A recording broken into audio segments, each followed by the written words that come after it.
Okay, section 3.1, the derivative and tangent line problem. These are the three objectives in this section.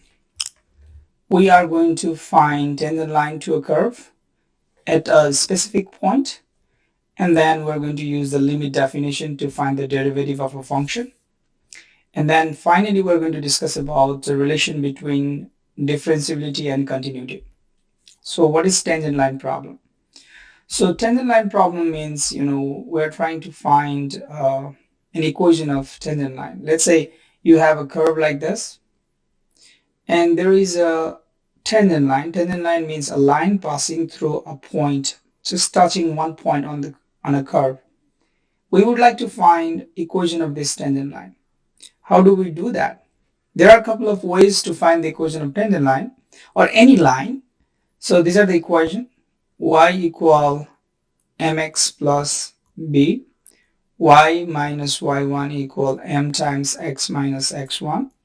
So as you can see here in the first equation and second equation, you can use either of them, for finding the equation of a line.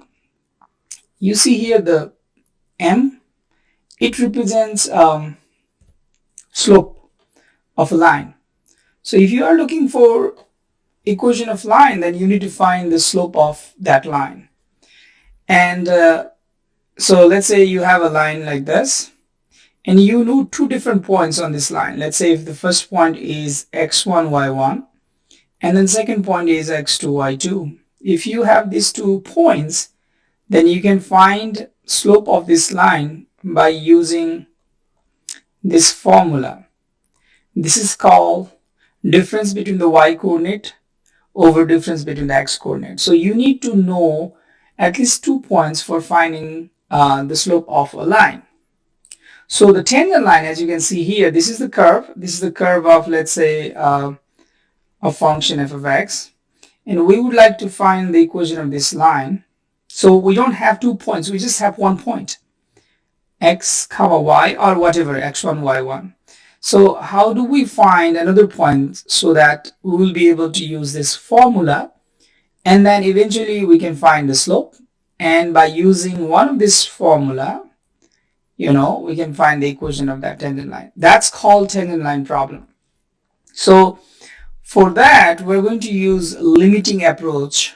If even we don't know 2 points on a curve, we can still use this limiting approach for finding slope of the curve. So let's start with this curve here, whatever we have given here. Finding the tangent line at a point P involves finding the slope of the tangent line at point P. That's completely true. Approximate slope using a secant line through the point of tangency and a second point on the curve. So as you can see here, this curve, you can see there is a line passing through these 2 points. One is c comma f of c. So c means x coordinate, f of c is the value of the function at that c. So it's a x coordinate and y coordinate. And there is another point, c plus delta x. Delta x means it's just a small change in x. That's the meaning of this notation. And then the value of the function at that point c plus f of x. Now from here, we can find the difference between the y coordinate, which is this one. This is the y coordinate, and this is another y coordinate for another point. So this del y, it stands for difference between the y coordinate. Like, I was giving you this formula here. The top one stands for del y, and then bottom one stands for del x. Del y means it's a change in y. Del x means it's a change in x. So now using these 2 points, we can find slope of this secant line. Remember, this is not tangent line. This is a secant line. But what we can do is, even for this situation, if we use this formula, slope can be found by finding the difference between the y coordinate over x coordinate. And if I plug the value, this is what we're going to get. And this is what we're going to get. There is a special name for this this expression that's called difference quotient. You see here the difference on the top, and then this is the quotient expression. This is the difference quotient, and this represents slope of secant line. That's why you have SEC. SEC means it's a slope for the secant line. Now, we want to go from slope of a secant line to the slope of the tangent line. And how we can do that? That's what you can see in this picture. When this del x means the difference between the x coordinate approach to 0. You see here, this is the tangent line. We start from here, these 2 points. And now I'm going to change this point, close to this point where we're looking for the tangent line. I'm just moving this from here close to this point. When this del x, which is the difference between the x coordinate of these 2 points, when this difference between the x coordinate of these 2 points gets smaller and smaller, this secant line becomes the tangent line. This is a very clear visualization, very beautiful. Okay, so whenever this del x approaches to 0, this secant line, any secant line, becomes a tangent line at that point. This is the approach we're going to use for finding the slope of the tangent line. And what does that mean? That means the previous expression, if you remember this expression here, this is the slope of the secant line. And when this del x is very, very, very small, that means this slope becomes the slope of the tangent line. Okay, that's the slope of the tangent line. After finding the slope, finding the equation of line is very easy. Now you know the slope, so you can use one of these equation, or here I'm going to use this one, y minus y1 equal m times x minus x1, and I can find the equation of tangent line. Okay, so let's look at one example here. Let's say you have a function f of x which is 2x minus 3, and we would like to find the slope of the graph of this function at c equal to 2. Apply the definition of the slope of the tangent line. So slope of a graph, slope means it's actually slope of the tangent line. If you are looking for the slope of any curve at any specific point, actually you are looking for the slope of the tangent line at that point. So basically here for this function, we are looking for slope of the tangent line at point c equal 2. And by using this very same formula, we can find that information. So remember, we can use this expression here. F of x is given. F of x is 2x minus 3. And for that difference quotient, we need to calculate f x plus del x. This notation could be del x, it could be h, it could be any notation you would like to give, okay? So don't be worried about this notation. It's just a small change. That's why we love to use this notation here. Del x stands for this small change. Now, if your function value is 2x minus 3, what is the value of the function at x plus del x? You just replace this x by x plus del x. And you just use simple math. Distribute this 2. And that's how you get 2x plus 2 del x minus 3. We're going to use this 2 value in the formula here. This is the slope of the tangent line using the formula. I'm going to plug the value for the first one. And the value for the second one, f of 2, is just replace this x by 2. And then do the simple calculation here. Eventually, after simplification, you get 2 del x over del x. And you can cancel this del x on the top and del x on the bottom. And eventually, the limit of the 2 is a constant, so that's why it's still 2. So the meaning of this calculation is the slope of this line at c equal 2 is actually 2. And that can be found by finding the slope of the tangent line. Okay, so this is the line. We know straight line. We already know the slope of this straight line is 2, and we calculate that value by using the formula. Now, this the very same formula we cannot use to calculate the slope for the vertical tangent line, because if you remember the vertical tangent line, let's say you have a graph like this, and there is a vertical tangent line. So for the vertical tangent line, slope is undefined. Slope undefined means we cannot use this expression, because the limit of this expression would be either positive infinity or negative infinity.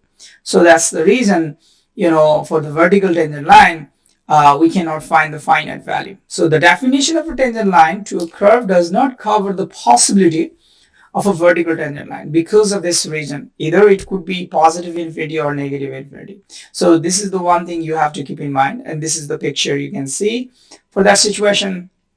Now after learning about the how to find the slope of the tangent line, let's define a derivative of a function. So what is the derivative of function? It's actually the rate of change of that function, which is actually the slope of the tangent line at a specific point. So here the derivative of the function at any point x is actually, this is the slope of the tangent line at point x. So the derivative is nothing else, but it's a difference quotient. So provided that the limit should exist. If limit does not exist, that means the derivative, there is no derivative, there is no rate of change. For all x for which this limit exists, f, you see this notation, we read this as f prime. F prime is a function of x. So what is the derivative? Derivative is a function of x, which represents the rate of change of that function, and which can be found by using this limiting definition. Okay, so the derivative of a function of x is also a function of x. Don't be confused with that. The derivative gives the slope of the tangent line to the graph of f at the point x comma f of x, provided that the graph has a tangent line at this point. So if you are looking for a situation where the graph doesn't have a tangent line, then you cannot find the derivative at that point. The derivative can also be used to determine the instantaneous rate of change. Meaning, let's think about you are driving a car and you would like to find out exactly what is your speed at a moment. So what was your speed at 10 a.m. exactly? That's called instantaneous rate of change. Okay? And this process, whatever process we use here for finding this derivative, that's called differentiation. This is the name of the process.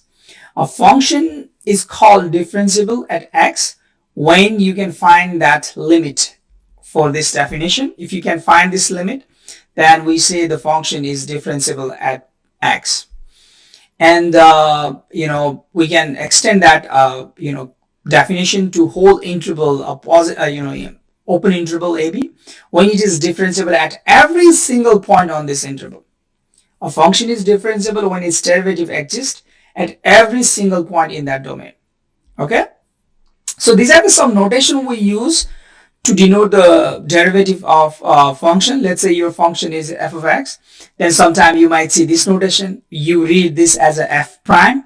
Sometime you might see dy over dx, which is rate of change of y with respect to x. Sometime we might use y prime, sometime the derivative d over dx. This is just a notation, so don't be confused with this. This d over dx, they always come together. You cannot split them. There is no meaning of d and x separately. It just means rate of change of the function with respect to x. So these are the different type of notation we might use for finding the derivative. Okay, but how do you find it at this moment?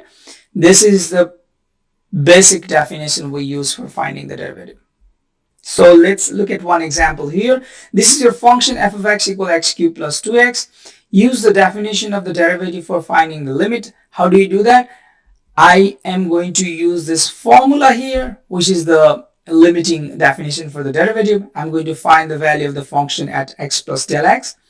There is a cube plus 2 times x plus del x minus f of x is itself. Now I'm going to just expand this cube. So it means just multiply x plus del x times x plus del x plus times x plus del x. This gives you 1, 2, 3, 4. These 4 terms, that is for cube. If you distribute this 2 here, you get 2x plus 2 del x. And then if you distribute negative here, and then eventually simplify that before you find the limit. Simplify on the top one. And then eventually you are going to get del x on the top. Factor out that del x and then just cancel out. And eventually put del x equal to 0 in this expression. That is going to be your derivative of a function. There is a very, very strong, the relation between differentiability and continuity. If your function is differentiable, then that means continuous. But the opposite might not be true. Okay. So what is the derivative? Derivative means if this expression, sometime we might write this expression instead of the expression you saw here very first time, this one, x plus del x minus f of x. You can also say, hey, instead of del x, I just want to use x and y and such type of notation. Then you can do that. Let's say the first point is x f of x, and this is where you want to find the derivative, c comma f of c. Then you can find the derivative. You can define the derivative by finding the difference between these 2 points, y2 minus y1, f of x minus f of c, and then x2 minus x1, which is x minus c. This expression also represents derivative when x approaches to c. When x approaches to c means when these 2 points are very close. So we can also use this this notation for defining the derivative. Okay, and that notation, this limit only exists if you have a left hand limit and then right hand limit does exist. If they are if they exist from the left side and right side, and if they are equal, only in that case you can find this limit. So a function is differentiable at a point C if this limit exists from the left side and then right side. And eventually, yeah, so that's the expression here. And eventually, a function f is differentiable at point C, then that function is also continuous at that point C. If you check the definition of continuity, what is the definition of continuity? A function is called continuous at a point C if the limit of that function exists at that point C, meaning left hand limit and right hand limit, they should be equal. And then value of the function at that point would be equal to the limit of the function. So this theorem tells us that if function is differentiable, then function is continuous. But keep in mind, it's not, the opposite is not always true. So it is possible for function to be continuous but not differentiable. Okay, so you have to keep in mind that thing. So that's this section 3.1.